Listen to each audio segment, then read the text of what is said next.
Hello and welcome everybody. Happy to have everybody back as we continue our CyberConnect, and here to introduce Tomasz on our second Focus Cyber session, From Journalist to Cybersecurity Engineer, How to Start Your Journey. And welcome.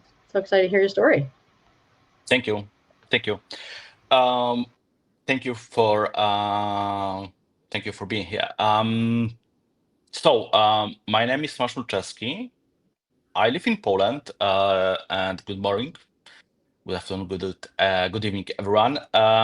And Today I would like to share with you my story, how it actually happened that someone who has a master degree in journalism work in cybersecurity right now. So at the beginning, three facts.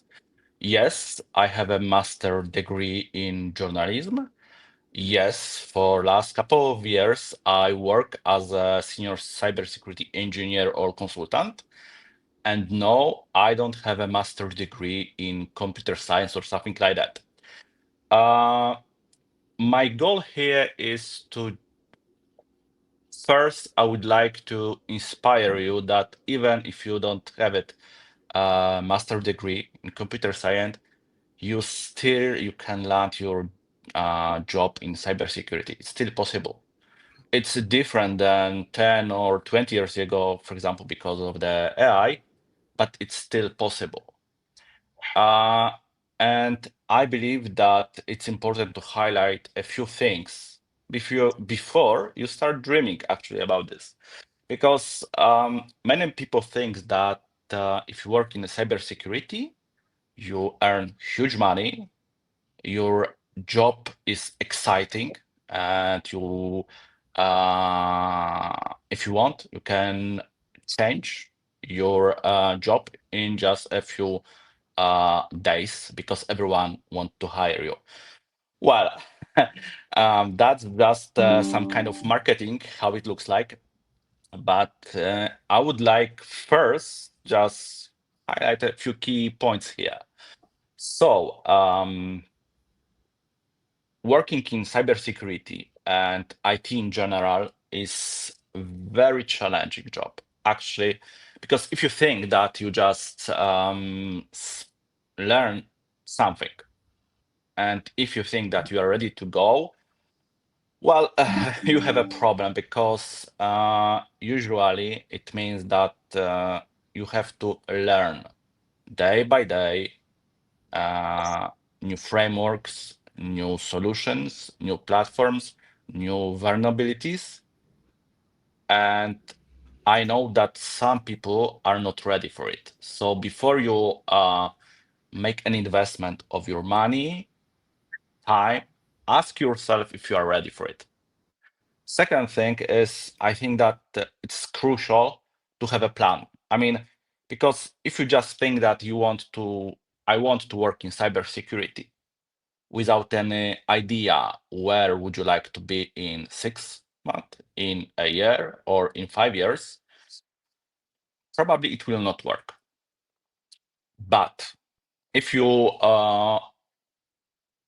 if you if you're 100% sure that I want to work in cybersecurity, well, my story could be good idea, of course, with some kind of modification which apply to your story, but I think it could work. So when I get my master degree in journalism, I find out that, well, I not good enough to be really successful uh, in in journalism, and I start to think, what can I do, and with what I'm good at. I mean, in which skills I already have, which could be useful. And very quickly, I find out that okay, I'm good at computers, and this is something what I can really use it to get something better, to start working in IT. So that part will be very funny because I found a job advertisement in a newspaper. Yes, I'm that old, and that company was looking for exchange administrator. Let me be clear. I didn't have a clue how it works, what should I do, and how to make an administration of Exchange server. So I went to bookstore. I get a book. I still remember Exchange Administrator 5.5.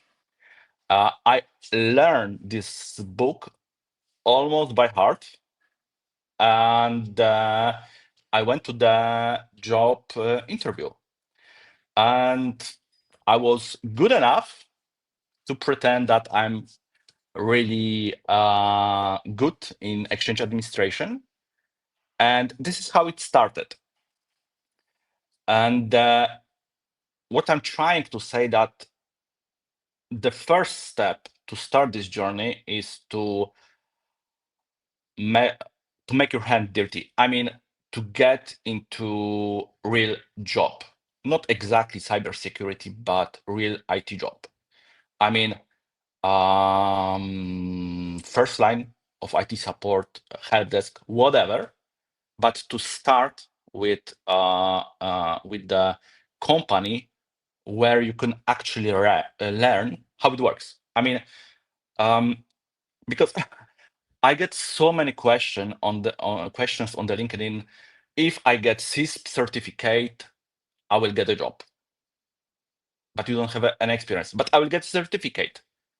Well, it will not work, because the certificate, CISP certificate, for example, in this case, is the last step, because even the best certificate will not work if you have no experience, real experience, because people, companies do not hire you for certificate, but they hire you for your skills.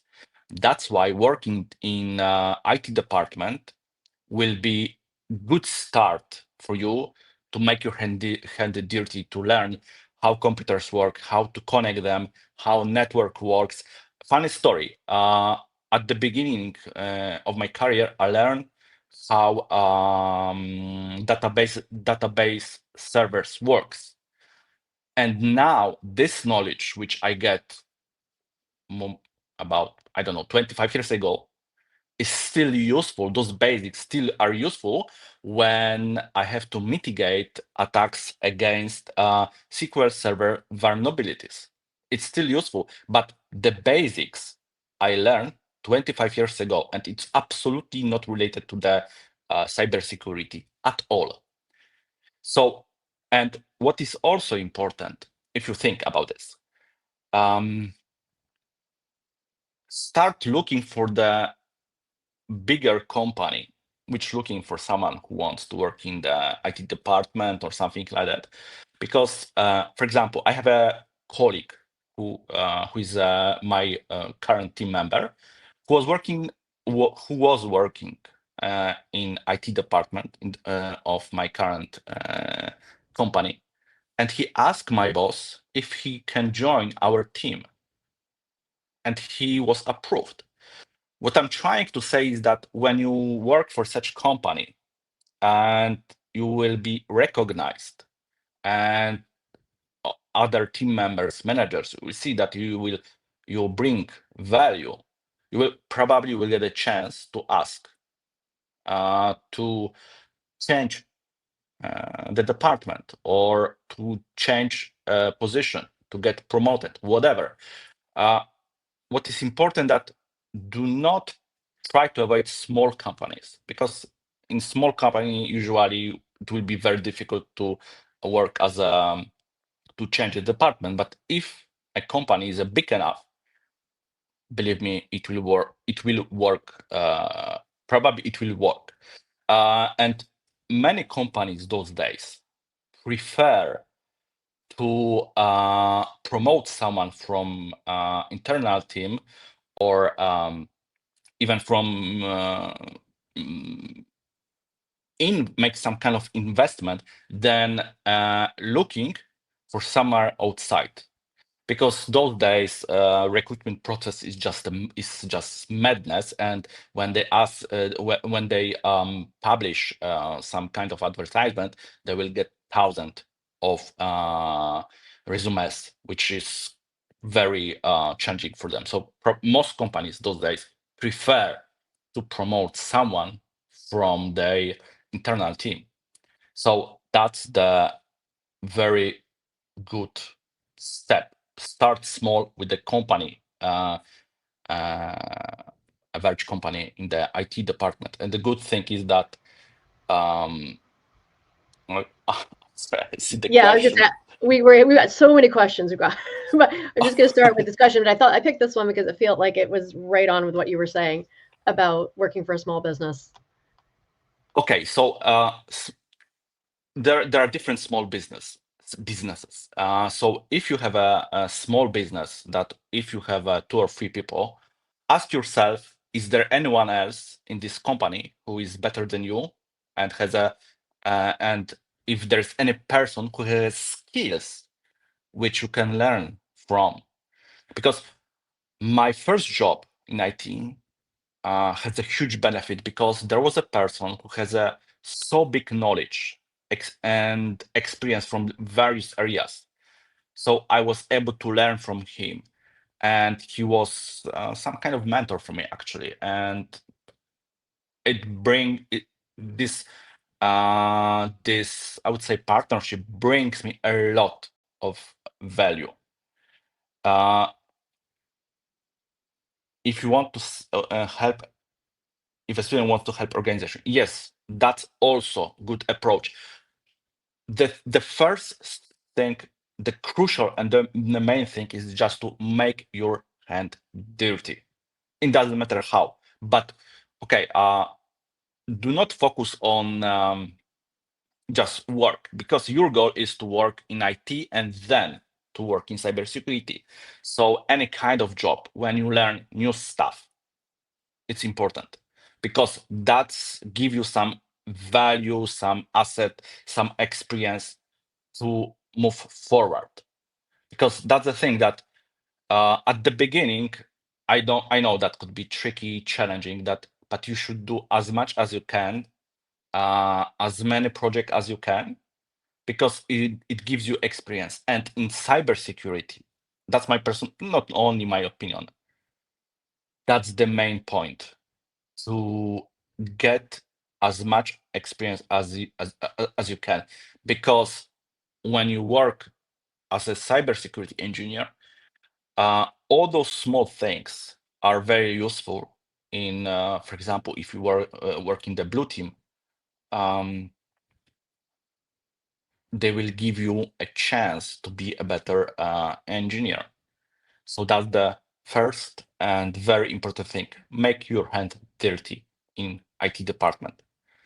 And if your company is big enough, if you have a chance to pick 2 companies, one which is very small, but you will be well paid, but the second one is that, let's say, a verge size, but the IT department is bigger, you can think that this second one will be better choice, because probably you will get a chance to do different kind of stuff and learn and change the department.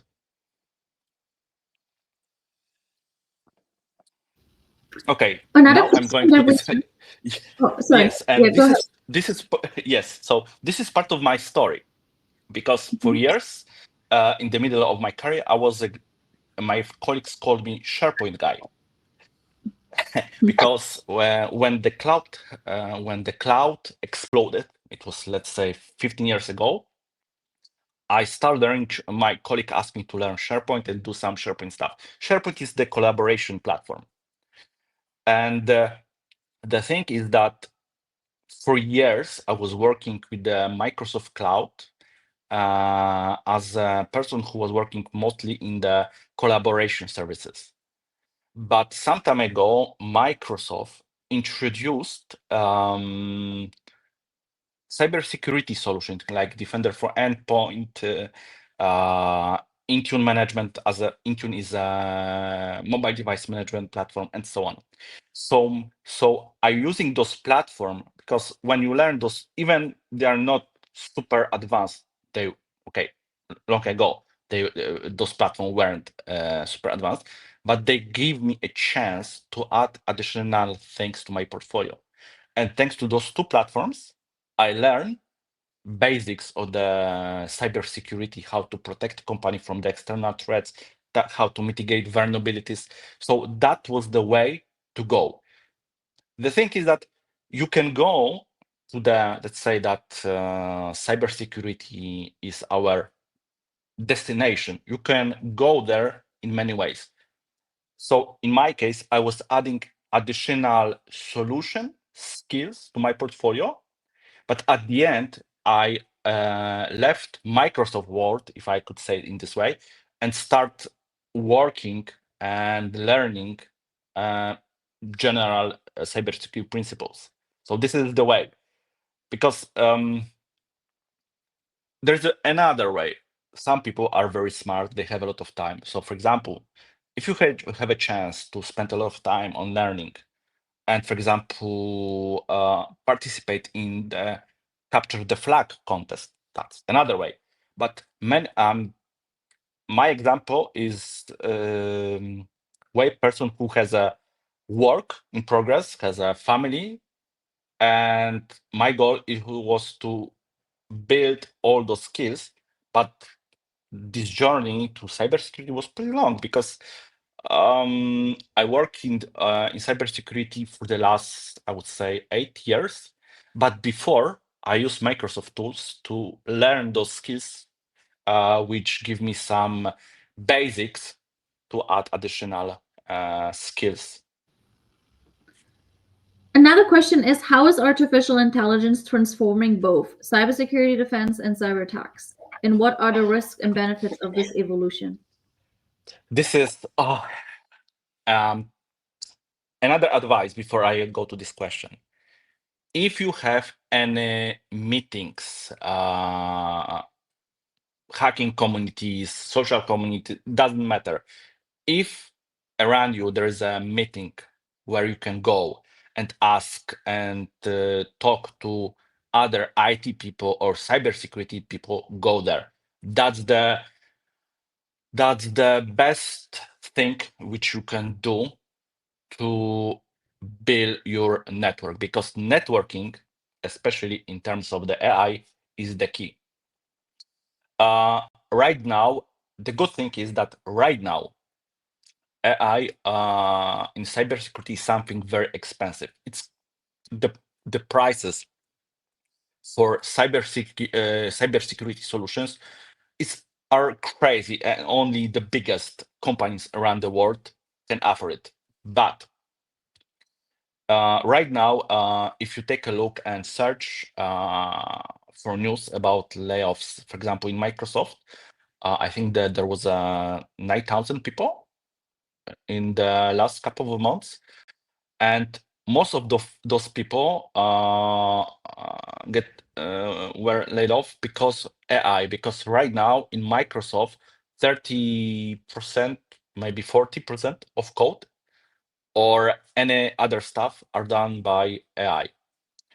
Right now in cybersecurity, that's not the case. But if you work, if you think about being a SOC engineer, for example, probably, and SOC engineer is a person who triage incident in, for example, in Defender console. It's just a matter of time when probably this AI engine will replace those guys, because AI will not sleep. They don't need vacations or something like that.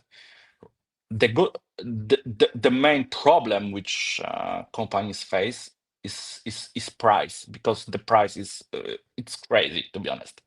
But I believe that it's just a matter of time that price will go down, and those most simple, most, let's say, manual jobs will be replaced by AI agents. And already we can see this, that it's already happening. So the thing is that you need to get skills and make a transition. And to be honest, this is something what I'm also thinking about this, because if I will just this SOC operations, that was something what I was doing a few years ago. But right now, I'm focused on the architecture, and still, at least not for the last next few 10 years, I will not put cables into sockets. Right now, it's not possible for AI, so that's the good thing for us. Anything what is advanced, and many predictions focus that in the near future there will be guys who will be manage AI agents. I mean, instead of 10 people in cybersecurity department, there will be just one person who will manage all those agents. Because at some point, still, no one will trust AI enough to allow AI take full control over system. We saw already that, for example, I made a mistake and I don't know, delete databases or something like that. So at the end, probably, at least at this point of time, there are predictions that humans will be at the top. And my goal, personal goal, is to be that human who will control all those AI agents. Because I believe that those people get superpowers. And the thing is that to be that person. So personally, for example, it's not maybe cybersecurity related, but I learned, and actually I already learned Python, but also right now I learn how to write AI agents and how to use them in my daily work, because I believe that in the near future, person who knows how it works, how to use it, will win. That's the truth. And this is like it was I don't know, 10 years ago, because many people was saying that cloud will take our jobs and just a few people will stay on the market. The good thing is that that wasn't true, but people who focus on premises solutions had a problem. So this is what I say at the beginning. The main goal here is to stay always on the top. I mean, to learn constantly. If you do not learn, you will left behind and you have a problem. The last question, Thomas, is what are the biggest challenges cybersecurity professionals face today, and how can students like us start preparing to tackle them?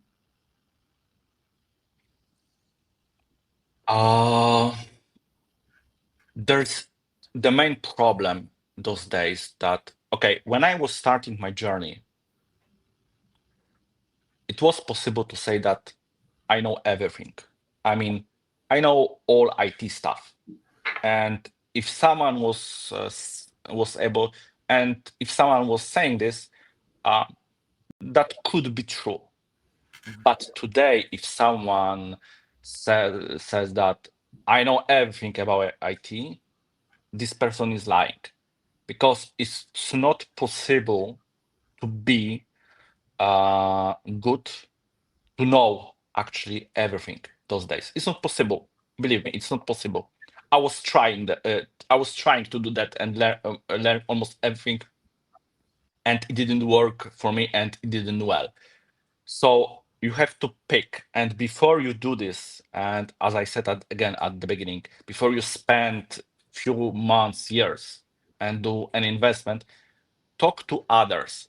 Because I will give you an example. Many people think that red teaming. So red team is those guys who try to hack some companies and so on.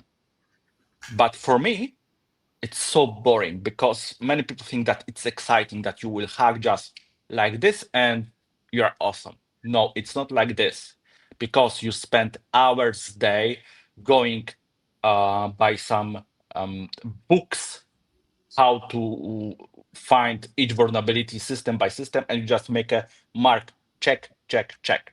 And at the end, you have to fill a lot of papers and share with your client. And for example, it was so boring for me. So the thing is that go to meetings, go talk to others people who has a real field experience, because do not trust into those things which you can read on Instagram, on LinkedIn. Talk to the real people who has actually real experience and ask them how their real work looks like. And you have to pick something. You can be red team, you can be blue team, and there are also some other jobs. I don't know, guys who works with papers and check compliance. They are not people who check for the vulnerabilities, but for example, I don't know, in Europe we have a GDPR and check if the companies are compliant against those things. So check what actually job means to you, because as I said, if you don't like what you actually will be doing, it's just a matter of time when you will get burnout. Thanks God, I still love my job, and I still like to finding out why something is working or why something doesn't work. I love to breaking things and fix them, and that's make me happy. Thank you so much, Tomasz, for being here today. We're closing with that question and hope to see you again in future sessions. I'm always on the LinkedIn, so if someone wants to chat with me and get in touch, feel free. Thank you, guys. Thank you.